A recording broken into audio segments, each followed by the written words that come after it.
जय श्री राधा कृष्ण। भक्तों बताओ, भक्तमाल हर किसी को क्यों पढ़नी चाहिए, क्यों सुननी चाहिए? क्योंकि ये सिर्फ ग्रंथ नहीं, भक्ति का दर्पण है जो आत्मा को अंदर तक झंझोर देता है। भक्तमाल सुनते सुनते मन में श्रद्धा पैदा होती है, विश्वास दृढ़ होता है और दिल में भगवान के प्रति प्रेम स्वतः ही उमड़ने लगता है। पर एक बात याद रखना, भक्तमाल हर किसी के लिए नहीं है। जो नास्तिक है, जिनके मन में कुतर्क है, संदेह है, अविश्वास है, वो जब इस ग्रंथ को पढ़ते हैं तो उल्टा संतों की निंदा कर बैठते हैं। और संतों की निंदा ये एक ऐसा पाप है जो ना ये लोक में हमें छोड़ता है, ना परलोक में छोड़ता है।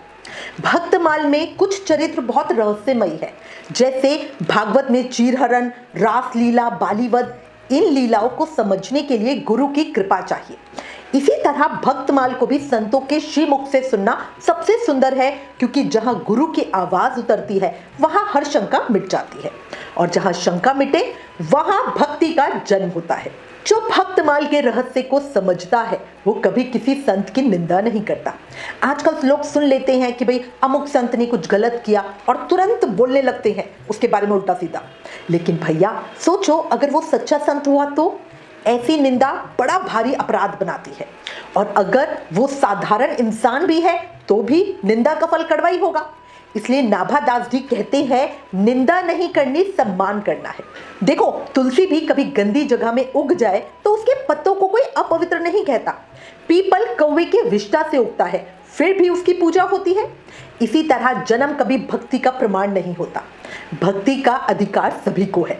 शबरी, निषाद राज, कबीर, रैदास, रसखान, धन्ना जाट, सब ने यही सिद्ध किया है। सही कह रही हूँ? जैसे कबीर दास जी बोले, जाति न पूछो साधु की, पूछ लीजिए ज्ञान, मोल करो तलवार का, पड़ा रहन दो मयान। और मुझे सबसे सुंदर तो नाभादास जी की अंतिम प्रार्थना लगती है, जिसमें वो कहते हैं, किसी की योग का भरोसा है, किसी को यज्ञ का, किसी को कुल कर्म का, पर मुझे तो बस यही इच्छा है कि गुरुदेव की कृपा से भक्तों की ये माला मेरे हृदय में सदा सदा विराजमान रहे। क्या बात है, सही कह रही हूँ? क्या विनम्रता है, क्या प्रेम है। तो दोस्तों, भक्तमाल सिर्फ पढ़ने की चीज नहीं, ये जीवन को दिशा देने वाली माला है। इसे सुनो, मनन करो, हृदय में बसाओ और देखना आपका जीवन बदल जाएगा। राधे राधे।